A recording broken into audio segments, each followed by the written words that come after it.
எது உனக்கு நான் ஃபார்முலாலாம் சொல்லி கொடுக்க மாட்டேன், வேறு எதுவும் உனக்கு சொல்லி கொடுத்துட்ருக்கேன்னு உங்கள் அம்மா அப்பாட்ட போய் கம்ப்ளைண்ட் பண்ண போறியா? பண்ணு. காவித்துறையே சாரி இது கல்வித்துறையே என் பக்கம்தான் இருக்குது. மேக்ஸிமம் என்ன பண்ணிவிடுவாங்க, என்ன இதே மாதிரி வேறு ஒரு ஸ்கூலுக்கு இதே பொசிஷனில் இதே சேலரிக்கு ட்ரான்ஸ்ஃபர் பண்ணிவிடுவாங்க. என்னென்ன சஸ்பெண்ட் பண்ணி டிஸ்மிஸாக பண்ணிவிடுவாங்க. அதுக்கெல்லாம் அவங்களுக்கு தெரியும் கிடையாது. நான் இந்த மாதிரி தான் பாடம் எடுப்பேன், இனிமேல் இந்த மாதிரியான விஷயங்கள் தான் உங்களுக்கு ஸ்கூலில் சொல்லித்தரப்படும். உங்களுக்குலாம் பிடிக்கலன்னா உங்கள் பேரண்ட்ஸ் கிட்ட சொல்லி டிசியை வாங்கிட்டு பாகிஸ்தானுக்கு போயிடுங்க. செப்டம்பர் 5 ஒட்டி நிறையா டீச்சர்ஸ் டே செலிப்ரேஷன்ஸ்லாம் நம்ம ஸ்கூலில் பண்ண போகிறோம். எது டிபேட்ஸு, குவிஸு, பேச்சு போட்டியா? அதெல்லாம் கிடையாது. டீச்சர்ஸ் ஆனால் எங்கள் எல்லாரும் நீங்கள்லாம் நிற்க வச்சு பாத பூஜை பண்ண போகிறீங்க.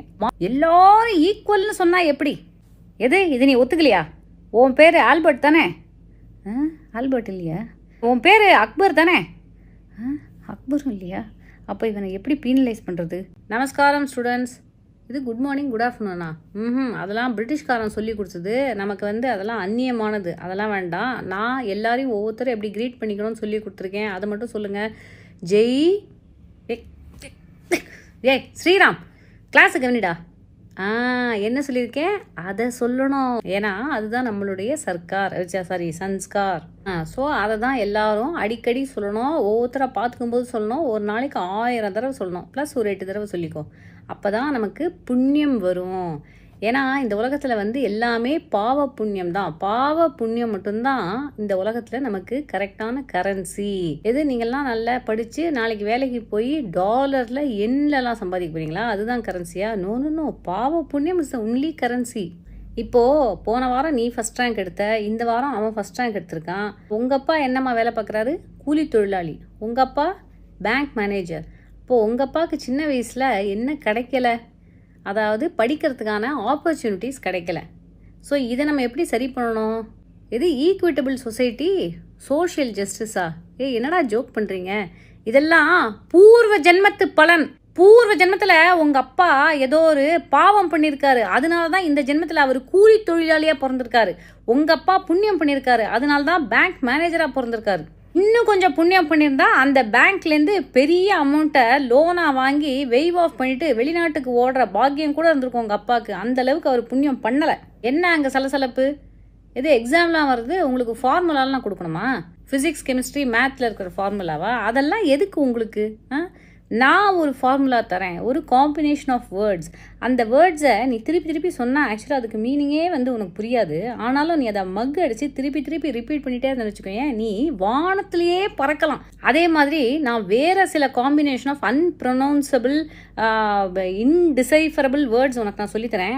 திரும்பி ரிப்பீட் பண்ணிகிட்டே இருந்தேன்னு வச்சுக்கோயேன், மீனிங் புரியுதோ புரியலையோ நீ ஒரு இடத்துலேருந்து இன்னொரு இடத்துக்கு அப்படியே டெலிபோர்ட் ஆகி போகலாம். லாஸ் ஆஃப் ஃபிசிக்ஸ் உனக்கு அப்ளையே ஆகாது. Physics be damned. Who needs physics?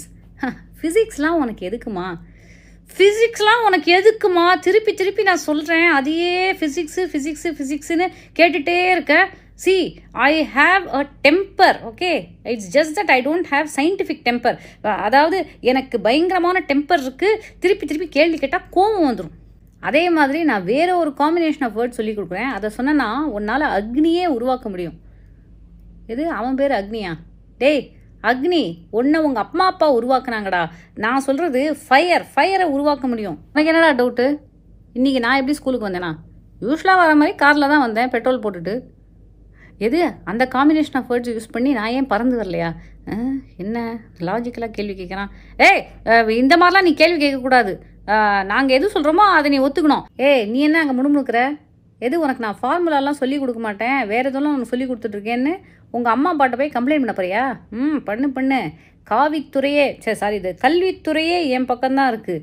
Maximum என்ன பண்ணிவிடுவாங்க, என்ன இதே மாதிரி வேறு ஒரு ஸ்கூலுக்கு இதே பொசிஷனில் இதே சேலரிக்கு ட்ரான்ஸ்ஃபர் பண்ணிவிடுவாங்க. என்னென்ன சஸ்பெண்ட் பண்ணி டிஸ்மிஸாக பண்ணிவிடுவாங்க. அதுக்கெல்லாம் அவங்களுக்கு தெரியும் கிடையாது. நான் இந்த மாதிரி தான் பாடம் எடுப்பேன், இனிமேல் இந்த மாதிரியான விஷயங்கள் தான் உங்களுக்கு ஸ்கூலில் சொல்லித்தரப்படும். உங்களுக்குலாம் பிடிக்கலன்னா உங்கள் பேரண்ட்ஸ் கிட்ட சொல்லி டிசியை வாங்கிட்டு பாகிஸ்தானுக்கு போயிடுங்க. அதே மாரி இந்த மாதிரி எதுக்கு நீங்கள் கிளாஸ் எடுக்கிறீங்க அப்படின்னு யாராவது எங்களை கேட்டால், மற்ற ரிலீஜியன்ஸ் இருக்கிற ஸ்கூல்ஸில் இந்த மாதிரியான பாடங்கள்லாம் சொல்லித்தரப்படலையா அப்படின்னு வாட்டர் போட்ரி பண்ணி நாங்கள் தப்பிச்சிருவோம். உன் ஹிஸ்ட்ரி டெக்ஸ்ட் புக் எடுத்து பார்த்தியா? முகல் ஹிஸ்ட்ரி அப்படின்னு ஒரு சாப்டர் இருந்ததில்ல, அது எங்கே இப்போது? அந்த பேஜெல்லாம் நாங்கள் கட் பண்ணி தூக்கி எரிஞ்சிட்டோம். முகல் ஹிஸ்ட்ரி வேறு உனக்கு படிக்கணுமா? புது சிலபஸில் இதிகாசங்கள்லாம் கொடுத்துருக்கோம், முதல்ல அதை உட்காந்து படிங்க.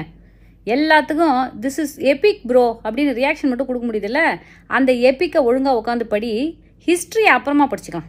உன் சயின்ஸ் புக்கை திறந்து பாரு, பீரியாடிக் டேபிள்னு ஒன்று இருந்ததுல, அது எங்கே? அதெல்லாம் தூக்கியாச்சு. எதுக்கு உனக்கு பீரியட் அப்படிங்கிற வார்த்தை வந்து இட்ஸ் எ டேபு வார்த்தை. அதனால தான் ஒரு கிளாஸுக்கு நாங்கள் இப்போல்லாம் பீரியட்னு சொல்கிறதில்ல, it's called a session. September 5th ஒட்டி நிறையா டீச்சர்ஸ் டே செலிப்ரேஷன்ஸ்லாம் நம்ம ஸ்கூலில் பண்ண போகிறோம். எது டிபேட்ஸு, குவிஸு, பேச்சு போட்டியா?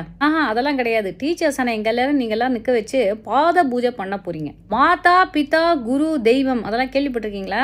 இப்போ பாருங்கள், அப்படியே எல்லாம் உல்டாவா. ஃபஸ்ட்டு தெய்வம் காட் தான் எல்லாமே, அடுத்தது டீச்சர்ஸ் குரு நாங்கள் தான், அடுத்தது பிதா, அதுக்கப்புறம் கோமாதா, அப்புறம் மாதா. சரியா? இதான் இப்போ இருக்கிற ஆர்டர். இந்த ஆர்டரை ஃபாலோ பண்ணிக்கோங்க. ஓஹோ, உனக்கு டார்வின்ஸ் தியரி ஆஃப் எவல்யூஷன் வேறு சொல்லி கொடுக்கணுமா? மனுஷன் எங்கேருந்து தோன்றினான்? மனுஷனை படைத்தவர் கடவுள். இந்த கடவுளோட ஒரு பார்ட்லேருந்து நம்மெல்லாம் அப்படியே உருவாகி வந்தோம். கடவுள் is like a big brother, ஒரு பெரிய அண்ணா மாதிரி வச்சுக்கோங்களேன். அந்த அண்ணாவோட உடம்புலேருந்து நம்மெல்லாம் உருவாகி ஒரு பார்ட்லேருந்து இறங்கி வரும்போது போயிட்டு வரேண்ணா, போயிட்டு வரேண்ணா, வரேண்ணா, வரேண்ணா, வரேண்ணா அப்படின்னு சொல்லி வந்ததுனால அது வரும்போது வர்ணா. அந்த வரேண்ணா அப்படிங்கிறது வந்து வர்ணா அப்படின்னு மறுவிடுச்சு. That is Varna. இதெல்லாம் நீங்கள் ரெக்கக்னைஸ் பண்ணணும். எல்லாரும் ஈக்குவல்னு சொன்னால் எப்படி? இது நீ ஒத்துக்கலையா? உன் பேர் ஆல்பர்ட் தானே? ஆல்பர்ட் இல்லையா? உன் பேர் அக்பர் தானே? அக்பரும் இல்லையா? அப்போ இவனை எப்படி பீனலைஸ் பண்ணுறது? உன் பேர் என்ன? அரவிந்தா? சரி உட்காரு, அப்புறம் பேசிக்கிறேன் உன்னை. அப்புறம் நீங்கள் வாழ்க்கையிலே கற்றுக்க வேண்டிய மிக முக்கியமான பாடம், நம்மளுடைய தலைவர்களை பற்றி நீங்கள் தெரிஞ்சுக்கணும். எது? தேச தலைவர்கள் அப்துல் கலாம், காந்தியடிகள், நேரு. நான் அதெல்லாம் சொல்லலை. இப்போ இருக்கிற அரசியல் தலைவர்கள் இருக்காங்கல்ல, அவங்களெலாம் நீங்கள் தெரிஞ்சு வச்சுக்கணும். அவங்களோட கனெக்டில் இருக்கணும். அண்ட் அவங்களோடலாம் ஃபோட்டோ எடுத்து வைக்கணும். அப்போ தான் நாளைக்கு ஏதாவது ஒரு பிரச்சனை அப்படின்னு நீங்கள் மாட்டினீங்கன்னா அதெல்லாம் காட்டி இவங்களோட நான் தொடர்பில் இருக்கேன் அப்படின்னு சொல்லி எஸ்கேப் ஆகிடலாம். ஓகே ஸ்டூடெண்ட்ஸ், கிளாஸ் முடிஞ்சுது. குட் ஈவினிங்லாம் சொல்லக்கூடாது. பை தி வே, நாளைக்கு ஹோம்ஒர்க் ஒன்று இருக்குது, அதெல்லாம் முடிச்சு எடுத்துகிட்டு வாங்க. பேஜ் நம்பர் 108ல் சன்ஸ்கார் அப்படின்னு ஒரு பாடம் இருக்குது. அந்த பாடம் புரியுதோ புரியலையோ அதெல்லாருமே படிச்சுட்டு வந்து இங்கே மக்கு அடித்த மாதிரி ஒப்பிக்கணும். பாட்டாவே பாடுறவங்களுக்கு 10 மார்க் எக்ஸ்ட்ரா. போயிட்டு வாங்க. ஐயோ என்னாச்சு? அந்த சதீஷ் மைக் அடிச்சு விழுந்துட்டான். சரி ஒன்றும் பண்ண வேணாம், எல்லாம் தள்ளி நில்லுங்க. அந்த ஹோமியோபதி இந்த சபாபதினு ஒருத்தருக்கான் பற்றியா, அவனை கூட்டின்னு வா. அவங்ககிட்ட நான் ஒரு சூரணம் ஒன்று கொடுத்தேன், அதை எடுத்துன்னு வந்து இவன் வாயில் போட சொல்லு. சரியாயிடும் பார். எல்லாரும் சுற்றி உட்காந்து அவனுக்காக ப்ரே பண்ணுங்க. எல்லாரும் கண்ணை மூடுங்க. அப்புறம் இங்கே வா, நீ ப்ளே கிரவுண்ட் இருக்குல்ல, அந்த ப்ளே கிரவுண்டுக்கு பின்னாடி ஒரு முள் செடி ஒன்று இருக்கும். அந்த செடியில் ஒரு சின்ன பழம் ஒன்று இருக்கும், ஆரஞ்சு கலரில். அதை நீ அப்படியே எடுத்துன்னு வா. அதை கசக்கி அதுலேருந்து வந்து ஒரு ஜூஸ் ஒன்று வரும், அதை எடுத்து அவனோட வாயில் நம்ம விட்டோன்னு வச்சுக்கேன்.